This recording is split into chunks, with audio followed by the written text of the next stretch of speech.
Então, gente, continuando, né, nossa aula, a gente vai agora falar sobre cumprimento de sentença que reconhece a exigibilidade de obrigação de prestar alimentos. Essa é uma modalidade de cumprimento de sentença que é bem importante para a Defensoria Estadual, né? Assim, é uma parte da nossa atribuição, então ela tende a ser mais forte nas nossas provas. Quais são as características específicas dessa modalidade? Ela é atualmente a única hipótese de prisão de natureza civil admitida no nosso ordenamento jurídico e está prevista lá no artigo 5º, o inciso 67, né, da Constituição Federal. A redação original desse inciso, ela prevê, na verdade, duas possibilidades de prisão de natureza civil. A decorrente do inadimplemento inexcusável da obrigação de alimentos e a do devedor a do depositário infiel.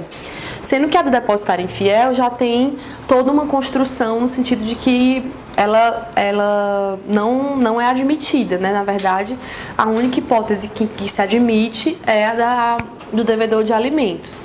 Isso está sumulado, né, na súmula vinculante número 25, que fala que é ilícita a prisão civil de depositário infiel, qualquer que seja a modalidade de depósito, né? Súmula vinculante, já reconhecendo a ilicitude da prisão civil do depositário infiel. Como foi que se iniciou essa discussão? Essa discussão ela veio porque na Convenção Americana sobre Direitos Humanos, o famoso Pacto de São José da Costa Rica, só tem previsão de prisão civil de devedor de alimentos. A Convenção não traz hipótese de prisão de depositário infiel. Então, tiveram esses dois julgamentos paradigmas em que o STF entendeu que essa convenção ela possui status supralegal no ordenamento jurídico brasileiro. Nem é a nossa matéria, na verdade. Eu acho que isso aqui fica mais dentro ou de constitucional ou de direitos humanos, né? Mas foram julgados paradigmas a respeito da questão do status, em que as normas, os tratados de direitos humanos ingressam no nosso ordenamento jurídico. Eles ingressam com status legal, com status infralegal, com status constitucional, né? Então, o STF, nesses dois julgamentos, ele entendeu aqueles que são ratificados pelo Brasil sem o quórum qualificado de emenda constitucional, que está também lá no artigo 5º, mas tratarem sobre direitos humanos, eles vão ter o status supralegal, né? Acima da lei e abaixo da Constituição. Aqueles que são ratificados pelo Brasil com o quórum qualificado de emenda, lá do artigo 5º, um dos últimos incisos do artigo 5º, aí eles entram com o status constitucional, né, com o mesmo status de uma norma de direitos fundamentais da Constituição.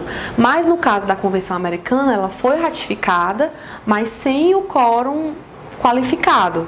E aí ficou o questionamento de que status ela teria, até porque essa previsão do quórum qualificado, ela adveio da emenda 45 de 2004, se eu não me engano. Então ficou essa discussão, ela poderia ter sido, quando ela foi ratificada, ainda não tinha essa previsão. Então, como ficaria o status, né? Foram julgamentos paradigmas e ficou estabelecido esse entendimento. Ela tem status supralegal e como ela não tem previsão de prisão de depositário infiel, se entende que não tem aplicabilidade essa hipótese de prisão civil. Está sumulado em súmula vinculante. Às vezes, o que pode ser cobrado é justamente tanto esse entendimento do STF com relação ao status do Pacto de São José da Costa Rica, já foi cobrado, como também se está estabelecido esse entendimento em súmula vinculante, né? Sim, é uma súmula vinculante número 25. Quais são as características dessa modalidade de cumprimento de sentença?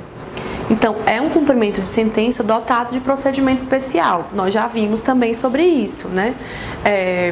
Havia no CPC de 73 essa discussão, se era cumprimento de sentença ou se era nova ação, né?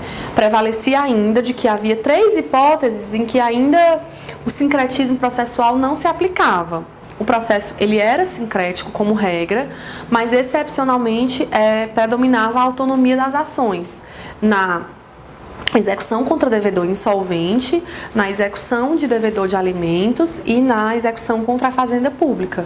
O CPC de 2015 ele previu o processo sincrético de forma indistinta. Então, no cumprimento de sentença de pagar alimentos também se aplica o processo sincrético. A única distinção é que ela vai ser regida por um procedimento especial, né? Pode ser definitivo ou provisório, mas em ambos cabe prisão civil. Então, você pode executar provisoriamente os alimentos provisórios que foram estabelecidos em sede de decisão interlocutória? Sim, você pode, e com incidência da regra da prisão civil, certo? Prisão civil não se aplica só para o cumprimento definitivo, se aplica também para o cumprimento provisório.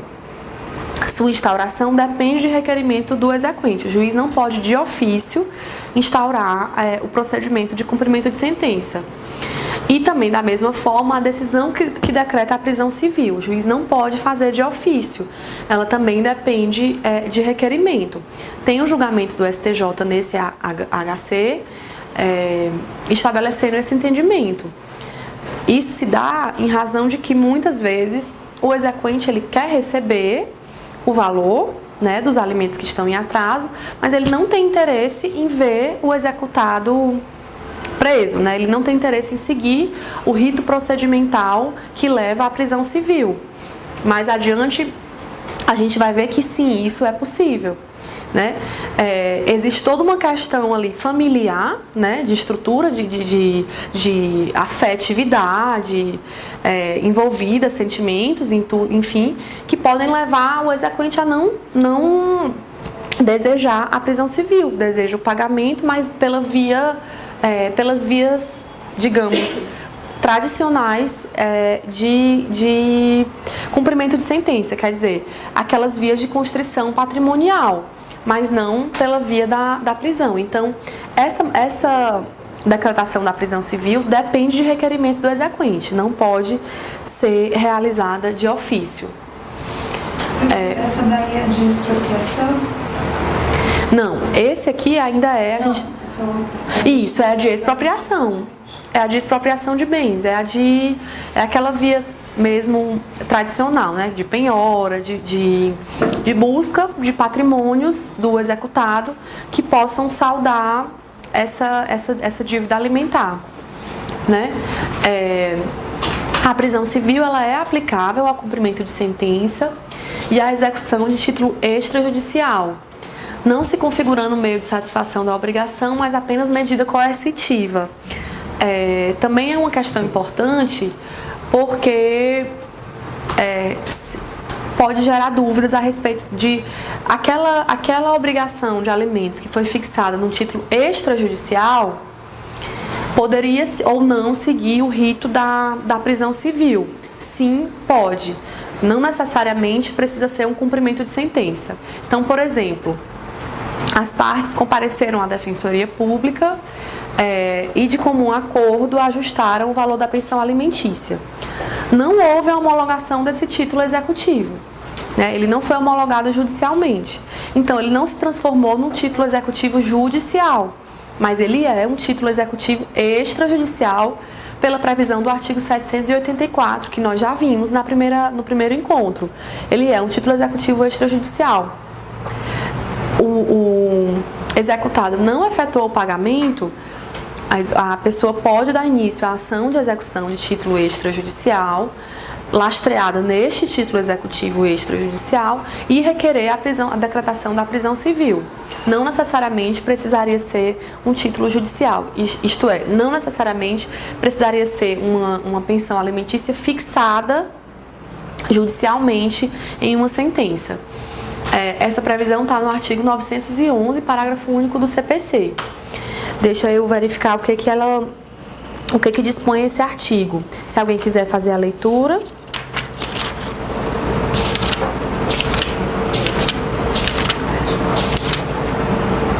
Então, ele diz o seguinte,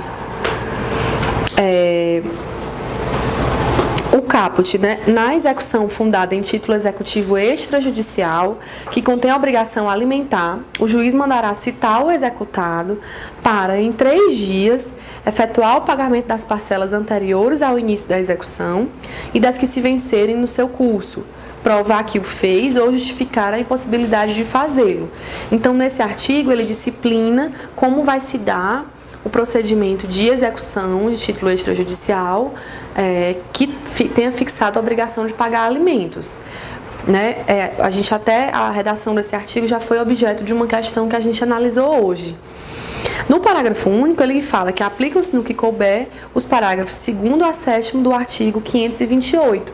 Então, ele admite expressamente que a disciplina lá do cumprimento de sentença seja aplicável à execução de título extrajudicial.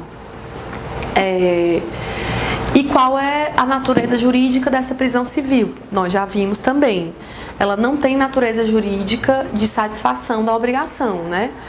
O fato de a pessoa ela ser civilmente presa não garante que a execução vai ser satisfeita, né? Que a obrigação vai ser satisfeita, na verdade, que os alimentos serão pagos. Na verdade, ela funciona como uma medida coercitiva. O rito da prisão civil só é aplicável aos alimentos decorrentes de casamento, união estável e parentesco. Os débitos trabalhistas, os honorários advocatícios e os alimentos por responsabilidade civil possuem natureza alimentar, mas seu inadimplemento não autoriza a prisão civil. Mas, por exemplo, Não tem nenhum projeto pensando nisso, não, professor? Ia ficar dinheiro e Prisão civil, devedor de alimento de honorários. Só de honorários só. Eu desconheço, não conheço essa previsão. Agora já se reconhece amplamente que ele tem natureza alimentar, né? Mas não enseja a prisão civil. E é dado aí uma interpretação restritiva, né? Como é uma medida absolutamente excepcional no nosso sistema, ela tem uma interpretação restritiva, realmente somente nas hipóteses de obrigação decorrente de união estável, de casamento ou de parentesco. Você ia falar, Jardel? Sim, porque assim, me parece que, por exemplo, a decretação da prisão civil, ela não incorre em desinido, porque além de você prender o sujeito, quando ele sair, eventualmente, ele ainda tem que pagar... Sim. Seja ali. Sim, é discutível, mas prevalece que não, porque ela é um instrumento de pressão psicológica, né?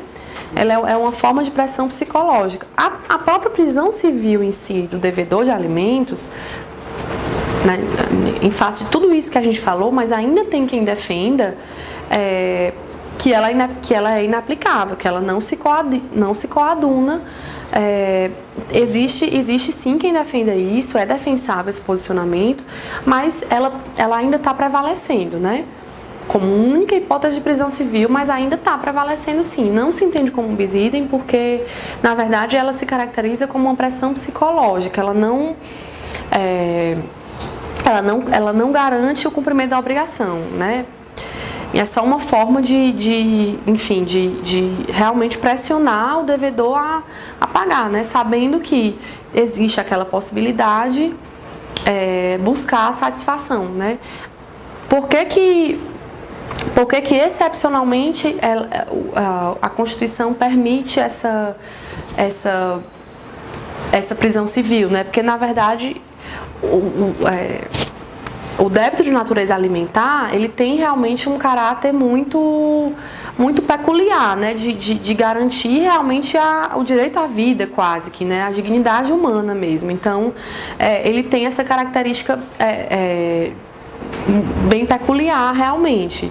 E daí é que vem a autorização excepcional da prisão civil, né? Se estende aos avós. se estende. Até porque pode fazer acordo também, né? Porque, Sim. então não é uma coisa assim que o cara já vai preso. O que se vê muito, na verdade, é que na iminência, ou na iminência da expedição do mandado, ou após expedido o mandado, ou então realmente quando o mandado é cumprido, aí costuma dar resultado, infelizmente, né? Realmente a gente tem que reconhecer que é uma medida eficaz muitas vezes, né? E aí, assim, às vezes o próprio, que a gente ouve muito no dia a dia, né? Tipo assim, eu não quero que ele fique preso, só queria receber. E aí topa fazer acordo, né? Parcela ali as... Certa vez, um caso lá acho que era Paraíba, Pernambuco. O rapaz, ele morava aqui em São Paulo e a filha morava lá. Deficiente, tudo. Devia anos, aí foi presa. Aí a família foi fazer acordo, aí chegou lá a advogada foi visitá-lo, falou, não é pra fazer acordo não, fica aqui um mês. Nossa. E ele optou em ficar lá. E a família ia pagar e não quis. Também acontece, viu? Ainda bem que virou abandono material agora. Isso, exato, a gente vai chegar nessa parte também. Querem fazer mais alguma intervenção? Todo mundo lembrando dos seus casos, né? Porque então é isso. Existe discussão, tá, com relação a essa questão dos débitos trabalhistas, honorários advocatícios, alimentos por responsabilidade civil. Não é pacífico, mas é o que prevalece. É o entendimento que prevalece em razão da interpretação restritiva mesmo dessa previsão legal, né? Previsão constitucional. Qual é o recurso cabível? É uma decisão interlocutória, né? Então ela é recorrível por meio de agravo. Essa previsão, ela está no artigo 1015, parágrafo único do CPC. O 1015, parágrafo único, acho que não precisa a gente fazer a leitura, porque nós já analisamos em um momento anterior, né? Ele vai prever que todas as hipóteses de decisão interlocutória proferidas em sede de execução, cumprimento de sentença, fala de inventário também, de liquidação de sentença, vai ser recorrível por agravo, né? E caberia habeas corpus, né? Poderia surgir essa dúvida, porque o habeas corpus é o remédio constitucional justamente voltado a defesa do direito de ir e vir, né?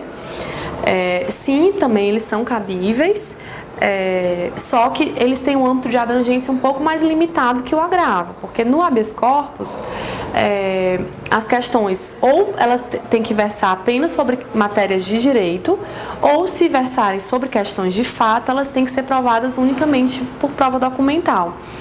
Né? Então, se indicaria mais o agravo de instrumento, mas o habeas corpus também é cabível nesse caso. Qual seria o prazo máximo da prisão civil pela mesma dívida? Né? Esse prazo ele é de 1 a 3 meses, está no parágrafo 3º do artigo 528. Havia divergência com relação a isso, porque na lei de alimentos, que é aquela lei lá de 68, né? Ela previa o prazo máximo de 60 dias. Mas, antes mesmo da vigência do CPC de 2015, o STJ já tinha consolidado o entendimento de que prevalecia o prazo do CPC. Né? Então, a lei de alimentos previa até 60 dias e o CPC, já o de 73, previa 1 a 3 meses. O CPC de 2015 manteve 1 a 3 meses. E prevalece que esse é o prazo mesmo. Agora, com o CPC de 2015, com muito mais razão, né? Porque é uma lei ainda posterior, então ainda valeria a regra de que a lei posterior prevalece, né? Então, o entendimento do STJ é que esse prazo é de 1 a 3 meses, pela mesma dívida, né? Ele pode ser preso novamente por um período diverso, mas com relação àquela dívida, somente uma vez. Na prática, pelo menos na nossa prática aqui em São Paulo, o que a gente vê é a decretação pelo prazo de 30 dias mesmo. Não costuma colocar um prazo maior, mas a lei permite, de 1 a 3 meses. E prorrogar quantas vezes? Só uma? Não, o período vai estar na decisão que decretou, né? De 1 a 3 meses. Vai estabelecer 30 dias, 45, ele não... Então, mas prorrogar. Não tem essa possibilidade. Está na decisão o período que vai fixar, né? O período que vai valer a prisão civil. E aí A venceu não pode prorrogar? Não, venceu não pode prorrogar. Eu vi alguma coisa do STJ falando de prorrogar prazo inicial. Vencido o prazo, ele pode converter pelo rito da penhora, né? O processo vai ter seguimento, só que pelo rito da constrição patrimonial. E com relação ao novo período, aquele mesmo da prisão, aí pode ser decretada uma nova prisão, né? Assim, prisões sucessivas por períodos distintos, mas uma prisão pelo mesmo período apenas uma vez. E o regime é o fechado e fica separado dos presos comuns, né? Tem essa previsão específica no CPC, ele não pode ficar, né, junto com aqueles que estão... Eu posso fazer o pedido da prisão anterior à constrição patrimonial? Tem uma ordem isso? Sim, você pode... Essa decisão ela vai ficar a cargo do exequente. Ele pode escolher iniciar o cumprimento de sentença diretamente pelo rito da constrição patrimonial, mesmo sendo uma dívida de até 3 meses, que em tese ensejaria ao rito da prisão civil, mas ele pode escolher fazer pelo rito da constrição patrimonial. Por exemplo, se ele tiver conhecimento imediatamente, por exemplo, que o executado tem bens, né? Ele poderia fazer essa opção. Tem previsão específica disso, a gente vai ver. Ou ele pode escolher iniciar pelo rito da prisão e, não havendo cumprimento, encerrado o prazo da prisão, converter no rito de penhora. Porque agora está sendo pedido a expedição de ofício para Detran, para bloqueio, na verdade não é bloqueio, para a carteira de habilitação. Sim. Suspensão da carteira de habilitação. Então, isso eu posso pedir antes da prisão? Tem uma ordem? Não. Se você escolher o rito da prisão, qual vai ser o rito? A gente vai chegar nessa parte, mas o rito é intimação para pagamento sob pena de prisão. Tá. É esse o rito. Né? Você tem que fazer a escolha no momento da propositura. Propôs no rito, qual vai ser o seu pedido na inicial, na sua petição, o seu requerimento? Intimação para pagamento sob pena de prisão, ou intimação para pagamento sob pena de penhora. Nesse momento, você vai estar escolhendo o rito. Entendi. Então, não necessariamente eu tenho que ter a ordem da prisão, eu posso escolher um desses 3. Pode escolher, mas uma vez que você escolher o rito da prisão, ele vai ser intimado para pagar sob pena de prisão. Tá. Uma vez preso e mantida a inadimplência, aí que você vai requerer a conversão dos ritos e aí as medidas de constrição patrimonial. Mas inicialmente, se você escolher o rito da prisão civil, ele vai seguir o rito da prisão civil. Mas eu posso pedir a constrição e depois no meio fala, bom, não estou achando nada, não tem nada, agora eu quero a prisão. Aí não pode. Tem que ter prisão primeiro. Aí não pode. Aí você não pode. Primeiro, pode oportunizar. Uma vez que você escolheu o rito da penhora, o processo vai seguir sob o rito da penhora, porque são ritos diferentes, né? Parágrafo 7º do artigo 528. Observar esse até, né? É até as três, mas o inadimplemento de uma prestação já autoriza o cumprimento de sentença. Ele fala até, mas pode ser 1, 2 ou 3, né? Isso já estava simulado na súmula 309 do STJ. O débito alimentar que autoriza a prisão civil do alimentante é o que compreende as 3 prestações anteriores ao ajuizamento da execução e as que se vencerem no curso do processo, né? A previsão está na súmula e está no dispositivo legal. Se a pessoa for presa hoje, então ficaria um mês, pelo menos. Nesse meio tempo você entraria com uma nova no mês corrente. Venceu, você já pode ter entrado com nova. Neste caso específico, você não precisaria entrar com uma nova, porque o cumprimento sob o rito da prisão já abrange as que se vencerem no curso do processo. Então, essa prisão aí já estaria abrangida por esse mês das prestações vincendas. Professora, pensando numa situação que a gente geralmente vai pegar um assistido que foi executado e tal, por exemplo, venceu as 3 últimas, veio mandado, ele foi preso, não pagou e tal, e venceram outras, 5. Se, por exemplo, ele pagar apenas as 3 últimas, relaxa a prisão dele? Não. Vai ficar a critério do juiz, na verdade, porque ele pode apresentar uma justificativa. Mas na defesa teria essa manobra, de repente pagar as 3 últimas? Você pode alegar, né? Mas rigorosamente, as que se vencerem, as que estão se vencendo no curso do processo, autorizam prisão civil. Então, pagou as 3 últimas, mas não pagou as demais, prisão civil, não vai ter jeito. Uma já autoriza a prisão? Uma já autoriza a prisão. E aí, a característica da facultatividade.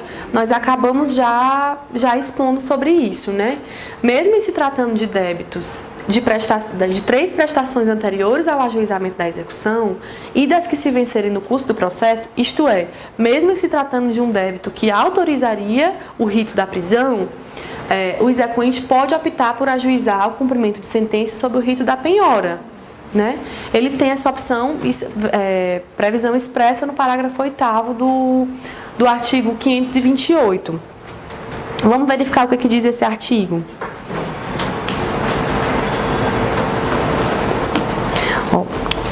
Parágrafo 8º. O exequente pode optar por promover o cumprimento de sentença ou decisão desde logo, nos termos do disposto neste livro, título 2, capítulo 3, caso em que não será admissível a prisão do executado.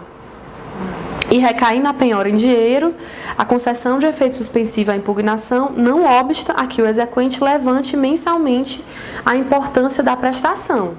Então, ele pode escolher, e uma vez escolhendo o rito da penhora, ele não vai poder requerer a prisão. Foi a sua pergunta, né? E aí, mesmo que haja impugnação ao cumprimento de sentença, o exequente vai poder levantar mensalmente as quantias, certo? Existe essa possibilidade, inclusive em razão, como a gente falou, né, toda a questão familiar que está envolvida ali nesse tipo de processo, né? O procedimento, como é que vai ser, quais são as peculiaridades desse procedimento? Nós vimos que ele caracteriza como um cumprimento de sentença, mas que ele tem um rito procedimental próprio, diverso dos demais. Quais são as peculiaridades dele? Então, ele é feito a requerimento do exequente, então, petição do exequente requerendo o início do cumprimento de sentença. A intimação é pessoal do executado para, em 3 dias, pagar o débito, provar que o fez ou justificar a impossibilidade de fazê-lo. Então, em 3 dias, o executado ele vai ter essas 3 opções. Ou ele paga e prova isso, ou ele justifica a impossibilidade de efetuar o pagamento, né? Aqui está implícito também qual é a defesa do executado nesse tipo de processo. A defesa é feita por meio de uma justificativa, né? A intimação aqui é pessoal, né? É diferente das demais modalidades, porque tem a possibilidade de prisão civil, então se entende que é justificada a peculiaridade aqui né, ele tem o direito de ser pessoalmente intimado sobre aquele processo, né? Então, aqui novamente, caso ele efetue o pagamento, o exequente vai ser intimado para apresentar a manifestação. Em se confirmando o cumprimento, extingue-se o cumprimento de sentença. É o fim normal, como nós vimos em todas as hipóteses anteriores, né? É o fim esperado, mas é o fim raro também, né? Professora, essa justificativa, ela é meio própria, porque assim, ele vai justificar o quê? Qualquer coisa que ele justifique, Desempregado. ele vai ter que pagar. Sim. Porque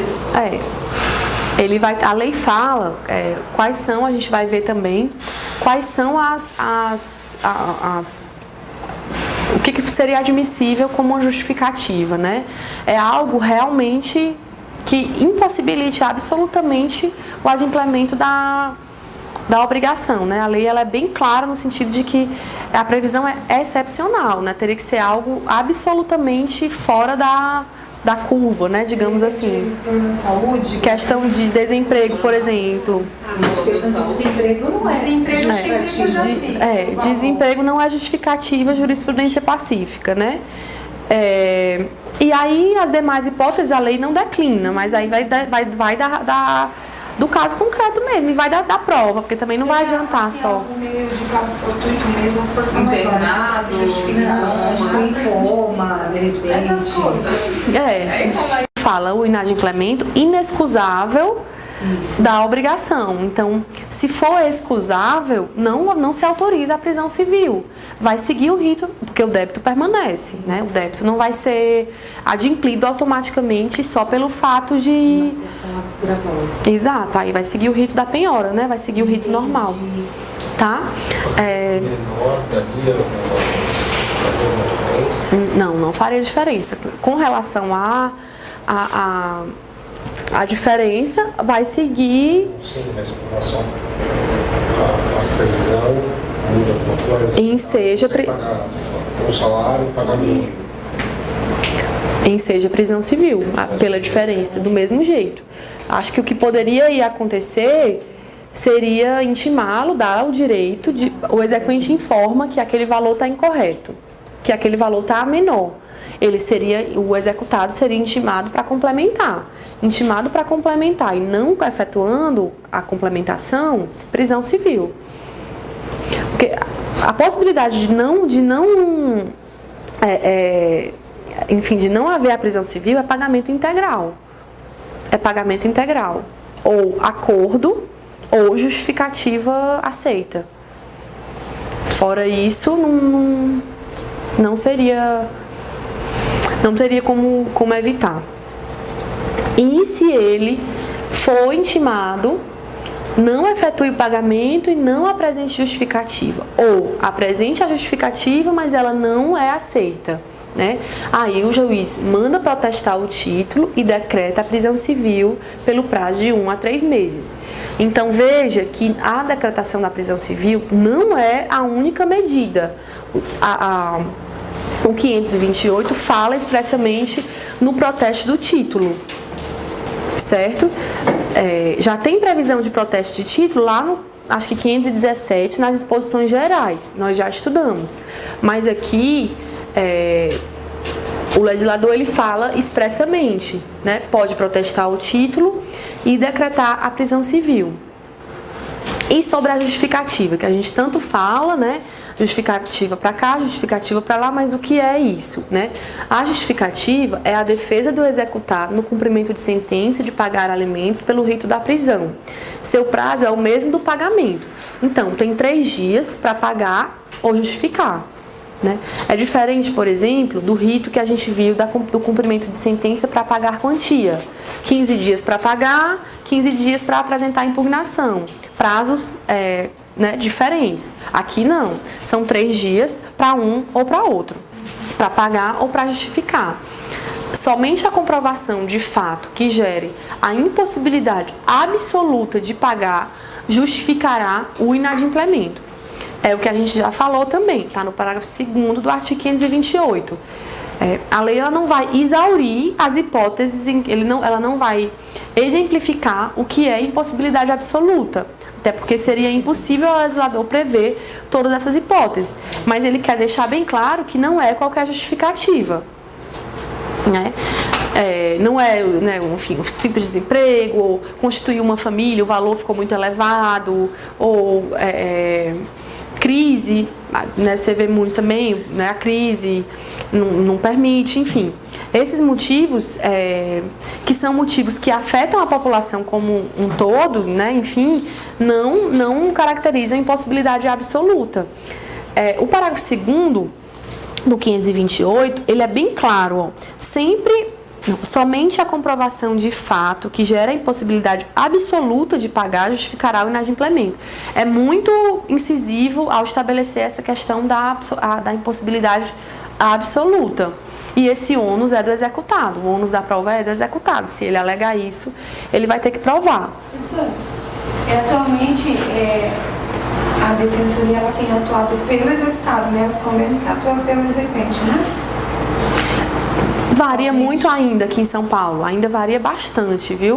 Tem lugares que absorvem a demanda pelo exequente, tem lugares que nomeiam pelo exequente e pelo executado. Não tem uma padronização, assim, uma uniformização, não. Varia muito. Tem lugar que faz os dois, tem lugar que faz só pelo exequente. Isso não está padronizado, não.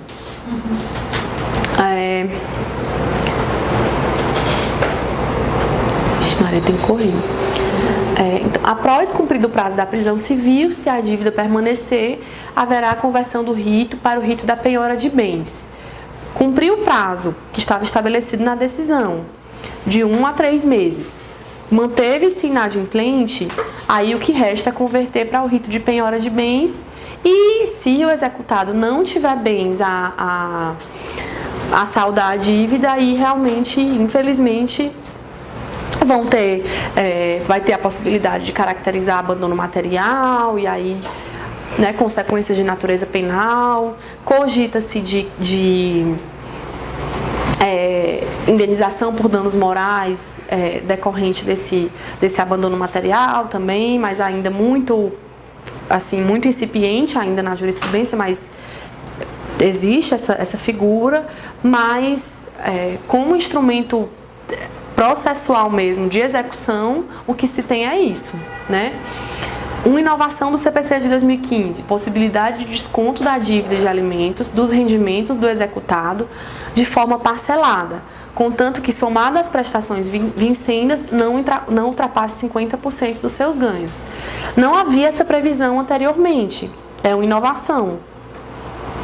Significa que, por exemplo, se você tem conhecimento de que ele recebe algum benefício previdenciário ou assistencial, ou que ele recebe, que ele trabalha formalmente, trabalha com registro em carteira, o juiz determina que seja oficiado ao empregador para efetuar não apenas o pagamento das prestações vincendas. O das vincendas já tinha previsão, não é novidade, já era autorizado isso. Novidade que, somando as vincendas com as vencidas, pode consumir até o limite de 50% dos ganhos líquidos do executado. Ele vai viver com 50% do salário dele até terminar de pagar a pensão. A lei autoriza isso, certo? Então aí é um instrumento de efetividade, né? Porque muitas vezes o exequente tinha conhecimento de que o devedor trabalhava formalmente ou recebia benefício, conseguia a efetivação dos descontos em folha, mas os descontos em folha só poderiam incidir sobre prestações vincendas. E aí ele ficava com aquela dívida ainda, muitas vezes, astronômica, sem adimplemento. Com isso, ele consegue consumir até o limite de 50% dos ganhos do executado. Outra inovação... Oi. Professora, nesse momento eu posso pedir, porque agora... Nesse momento pode. O que você ia dizer? No momento da prisão civil ainda depois da prisão civil... Converteu, né? Isso. Aí nesse momento eu posso pedir expedição de ofício para Detran, isso, de crédito, perfeito. SPC, Serasa... Isso. Pode, exatamente, é nesse momento. Instaurado o cumprimento de sentença pelo rito da penhora, vão se abrir todos os instrumentos processuais de constrição patrimonial. INSS, o que puder. Isso. Sobre toda a questão da prova. Então, se tem um mandado expedito para sobre ele Sim. e ele não entrar em acordo com um valor abaixo do que ele deve, ok. Nesse caso, o Ministério Público. Não. Em alguns casos aí, aí o MP não, pelo menos onde eu trabalho, por exemplo, em Itaquera, não concorda com a homologação desse acordo, se não prevê o pagamento integral, ainda que parcelado. Pode parcelar a perder de vista, mas em alguns casos se entende que você está falando de um direito indisponível, sobre o qual a parte não poderia dispor, sobre o qual a parte não poderia dispensar, né? Ela não poderia... mas há divergência sobre isso também, né? Se pode... Porque, por exemplo, você não pode permitir... eles às vezes autorizam que a parte desista do processo, porque aí geraria uma extinção sem solução de mérito. Permitiria que posteriormente ele ajuizasse novamente caso viesse a se tornar inadimplente. Agora, se você faz o acordo por um valor a menor, o juiz homologa, pode gerar extinção do cumprimento de sentença. E aí, isso aí é uma sentença com solução de mérito, que faz coisa julgada material, né, que se torna imutável. Aí, por isso que tem essa divergência. Você usaria isso depois no período de revisão, né? Sim, o pai da criança, para baixar o valor, não é isso? Para revisar o valor e baixar. Sim, é bem comum, inclusive. Faz o acordo, mas utiliza como argumento para revisão. Outra inovação, possibilidade de ciência ao Ministério Público para a instauração de inquérito policial para apuração de crime de abandono material, se verificar a conduta procrastinatória, né? Mais uma forma que o Código prevê de compelir o pagamento, né? Rigorosamente, não seria necessário essa previsão, porque é um tipo penal, tá no Código Penal, crime de abandono material. O CPC, o Código ele reforça isso, mas mesmo que não houvesse a previsão, como não havia no CPC anterior, já poderia ser realizada essa medida, porque, né, caso configurado o crime. E aqui é uma questão de constituição de capital em caso de cumprimento de sentença de alimentos decorrentes de indenização por ato ilícito. Aqui é desligar o botão da prestação de alimentos. A gente está falando aqui sobre cumprimento de sentença de alimentos decorrentes de indenização por ato ilícito, né? Então, por exemplo, um atropelamento gerou um processo de conhecimento em que um dos pedidos era prestação de alimentos, né? Pensão vitalícia, vamos supor, vai observar essa regra do artigo 533. E aí, sobre a constituição de capital, ela é realizada a requerimento do exequente. O capital ele vai se tornar inalienável e impenhorável enquanto perdurar a obrigação. Então, por exemplo, se o exequente é uma criança, né, o autor da ação lá no processo de conhecimento era criança representada pela mãe e está executando a sentença. Uma das condenações da sentença foi a prestar alimentos a essa criança de forma vitalícia, vamos colocar aqui. Então, enquanto durar a execução, vai ser necessário a constituição desse capital. E esse capital ele vai ser inalienável e impenhorável. E ele pode ser substituído pela inclusão do exequente em folha de pagamento de pessoa jurídica ou por fiança bancária ou garantia real. Então, por exemplo, se o executado for uma empresa de transportes, né, que foi o responsável, o caminhão que realizou, né, o responsável pelo atropelamento, foi uma empresa de transportes. O Código autoriza que a constituição do capital seja feita por meio da inclusão dessa criança na folha de pagamento da empresa, né? Ou fiança ou garantia real. Prestação alimentícia poderá ser revista se sobrevier mudança na situação fática presente no momento de sua fixação.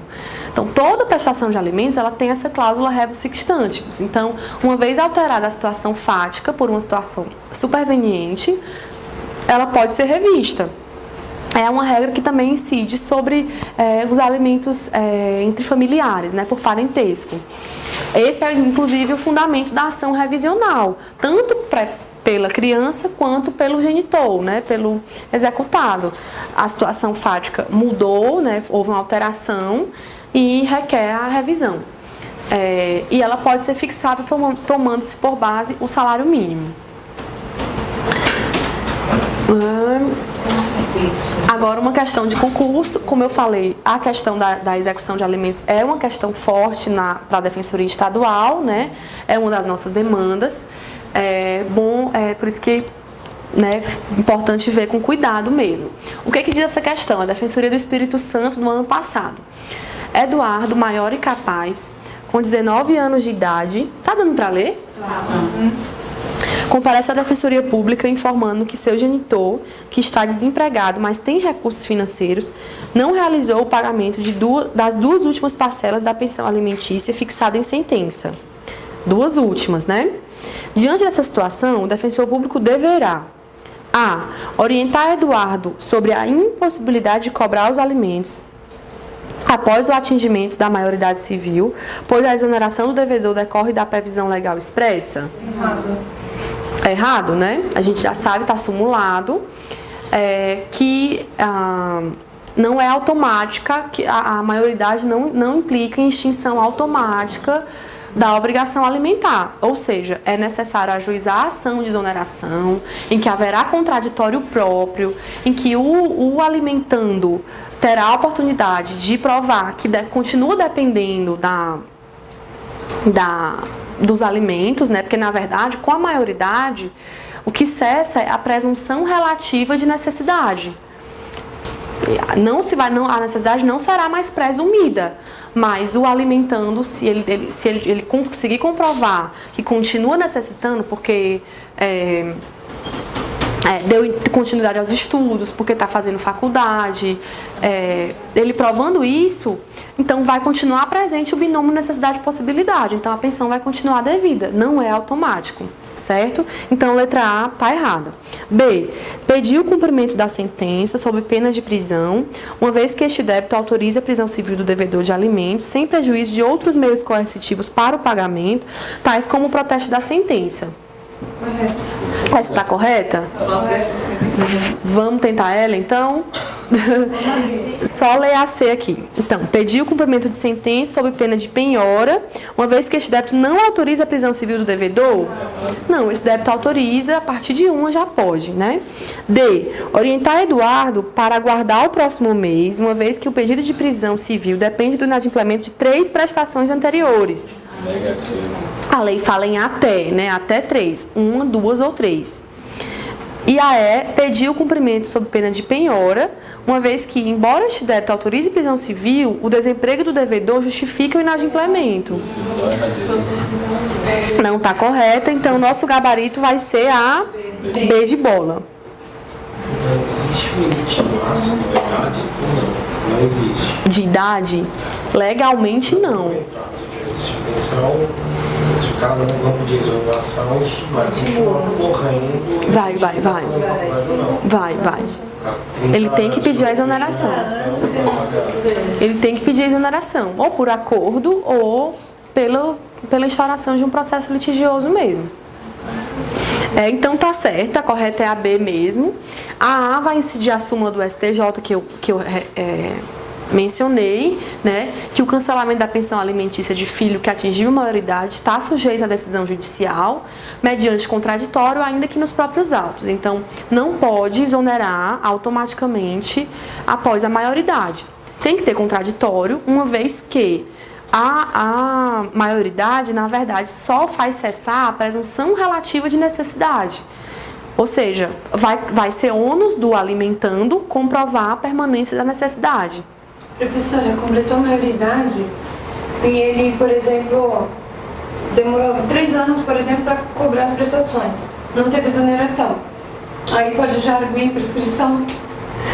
Aí a maioridade a partir da maioridade vai começar a contar a prescrição. Aí sim, pode arguir a prescrição, porque ela fica suspensa durante o período Como ela só se extingue com decisão, né? Sim, só se extingue com decisão. Mas também, assim, interpretação paralela aqui, se também ele demora 2 anos para cobrar a prestação vencida, praticamente extinguiu a obrigação. A diferença seria que, assim, aí ele teria que cobrar pelo rito da penhora mesmo, né? Como passou muito tempo, com relação às prestações anteriores às 3 últimas, pelo rito da penhora. E com relação às 3 últimas mais as vincendas, pelo rito da prisão. E aí o executado instaura a juíza a exoneração, né? Aí a B, C e D está lá no artigo 528 e na súmula 309, e a E também tem previsão expressa em sentido contrário. E o cumprimento de sentença que reconhece a exigibilidade de obrigação de pagar a quantia pela Fazenda Pública. Ela também vai ser dotado de um procedimento especial, é feito por meio de cumprimento de sentença, mas com um procedimento especial. Cabe apenas o cumprimento definitivo de sentença, segundo o entendimento majoritário. A gente já viu essa questão, né? O que prevalece é que não cabe cumprimento provisório de sentença a pagar quantia contra a Fazenda Pública. Tem uma divergência com relação. O Didier, ele discorda disso, porque ele entende que poderia instaurar a execução provisória, só não poderia, na verdade, expedir o precatório ao ARPV, mas poderia, pelo menos, instaurar. Mas o Didier, ele é minoritário. A maioria entende que não cabe sequer a instauração da execução provisória. Quando a obrigação contida no título for de fazer, não fazer ou entrega de coisa, o cumprimento de sentença seguirá o procedimento normal aplicável a cada uma dessas obrigações, ainda que contra a Fazenda Pública. Então, todas as peculiaridades que a gente vai ver aqui são com relação à obrigação de pagar quantia. As demais modalidades de obrigação vão seguir o seu rito procedimental normal. E qual é esse procedimento? Ele vai ser instaurado a requerimento do exequente. A petição ela vai ter que cumprir os requisitos do artigo 534, também vai ter que indicar o valor, né, de forma pormenorizada. A Fazenda Pública vai ser intimada na pessoa do seu representante judicial, né, por carga, remessa ou meio eletrônico, para querendo impugnar a execução nos próprios autos no prazo de 15 dias. Então, o instrumento de defesa da Fazenda Pública também vai ser a impugnação.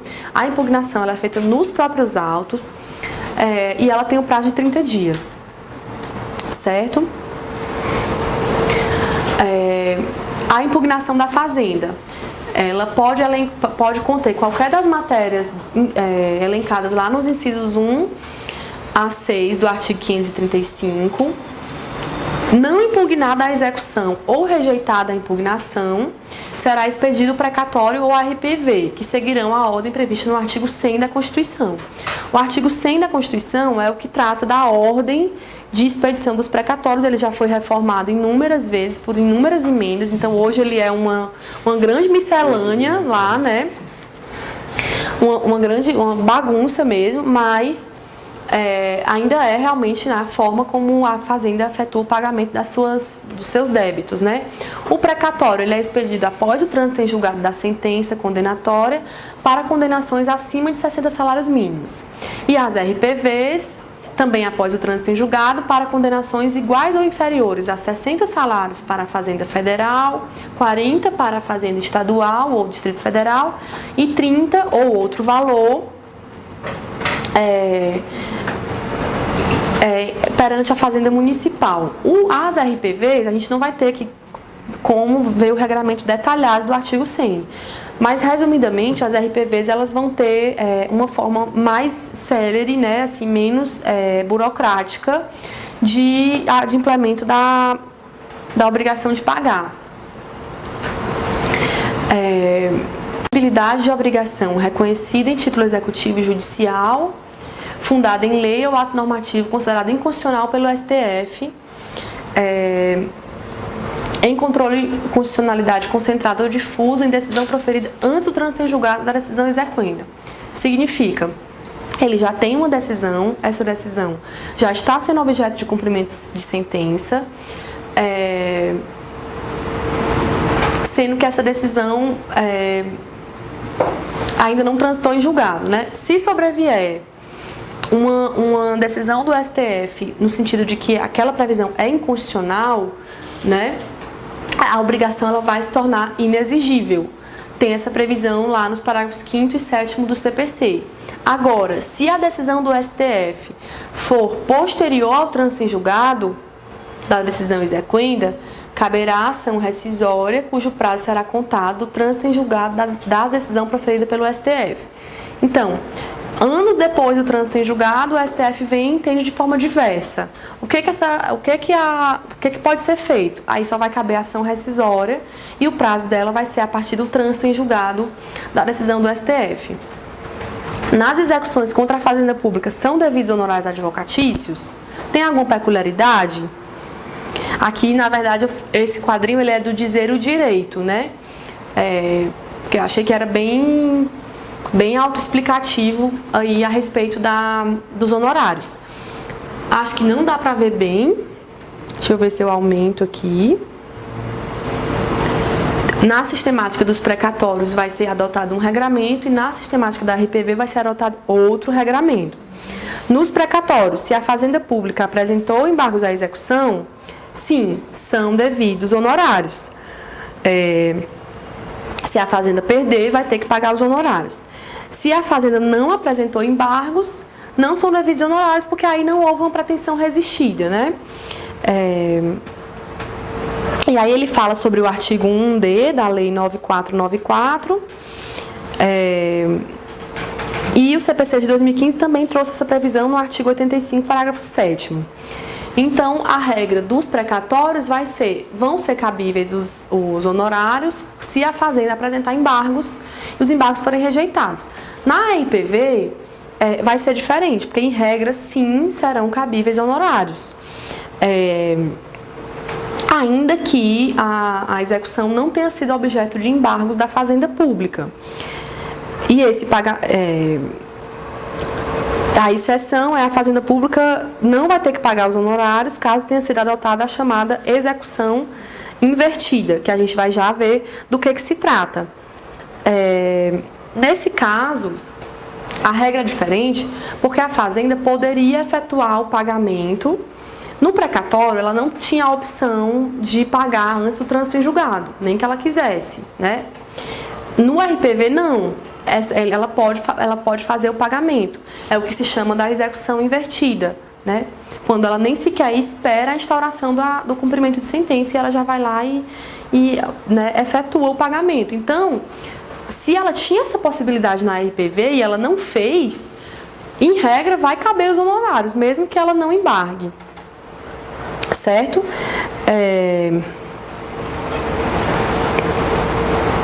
Professora, eu achava que era o contrário. Aquisição de pequeno valor. Eu estou imaginando o valor, eu estou fazendo. Por ser pequeno valor, não caberia honorários. Ah, tá. Mas na verdade não é esse raciocínio, não se aplica, não. Entendi. Não. Tenta desconstruir essa sua... Não é assim, não. Porque lá na RPV é até 60 salários mínimos, não é isso? Isso. Até porque... No âmbito federal, né? No âmbito federal. Estadual 40, municipal 30, né? Ou pode ser outro se a lei prevê de modo diverso. Ainda que seja de pequeno valor, eu tenho aí os honorários. Tem os honorários. Tem os honorários, certo? Então, se a Fazenda é condenada a pagar uma dívida de pequeno valor, que é quitada por meio de RPV, ao contrário do que ocorre com os precatórios, ela não precisa esperar a execução para pagar. A RPV pode ser diretamente expedida e paga, mesmo sem que haja processo de execução. Daí o fundamento pelo qual se entende que na RPV são devidos os honorários. Porque ela poderia pagar e não pagou. Então, nesse caso, ela obrigou o credor dela a instaurar um procedimento e aí vão ser devidos os honorários. O regulamento do precatório ele é diferente, porque no precatório ele tem que esperar realmente, nem que ela queira pagar, ela não pode. Por isso que só são devidos os honorários se ela embargar. Certo? Então, acho que é mais fácil fazer o raciocínio desse aí do que o que você estava fazendo, né? Tá acabando. Então, se a Fazenda Pública espera o credor iniciar a execução para só então pagar RPV, pode-se concluir que ela, com a sua inércia, deu causa ao trabalho extra, né, do credor e do advogado, que tiveram que preparar a execução. Por conta disso, o poder público terá que pagar honorários com base no princípio da causalidade. Então, se ela deu causa à instauração da execução, são devidos honorários, né? Assim, a Fazenda é obrigada a pagar os honorários nas execuções envolvendo RPV, ainda que não embargadas, porque ela já poderia ter quitado antes do processo de execução e não fez, certo? E o que é a execução invertida? Então, é uma prática procedimental surgida no Rio Grande do Sul, que hoje é adotada por diversas fazendas públicas, inclusive pela União e pelo INSS. Havendo uma decisão transitada em julgado, condenando a Fazenda Pública ao pagamento de uma quantia considerada como de pequeno valor, o próprio poder público prepara uma planilha de cálculos com o valor e apresenta ao credor. Caso ele concorde, haverá o pagamento voluntário. Então, ele vai inverter a execução. Em vez de esperar ser acionada pelo credor, ela já vai adotar essa providência. Desse modo, a Fazenda Pública, em vez de aguardar que o credor proponha a execução, já se antecipa e apresenta os cálculos. Sem necessidade de processo de execução, ele cumpre voluntariamente o julgado. É isso que consiste a execução invertida. E aí vai a súmula vinculante número 47. Os honorários advocatícios incluídos na condenação ou destacados do montante principal devido ao credor consubstanciam verba de natureza alimentar, cuja satisfação ocorrerá com a expedição de precatório ou RPV, observada a ordem especial restrita aos créditos dessa natureza. Então, na verdade, essa súmula ela ratifica que os honorários são verba alimentar e a utilidade disso é que a verba alimentar vai ter um regramento específico lá no artigo 100 da Constituição. Ela vai ter uma ordem prioritária. Então, essa previsão ela é benéfica porque os honorários eles não entrariam nos créditos, digamos assim, quirografários. Eles não entrariam nos créditos gerais. Eles entram numa ordem preferencial de pagamento dos precatórios, né? Porque eles são reconhecidos como verba alimentar. Súmula vinculante número 47. Então, era sobre isso que eu queria falar hoje. Muito obrigada por terem ficado até agora. Próxima aula a gente continua. Obrigada.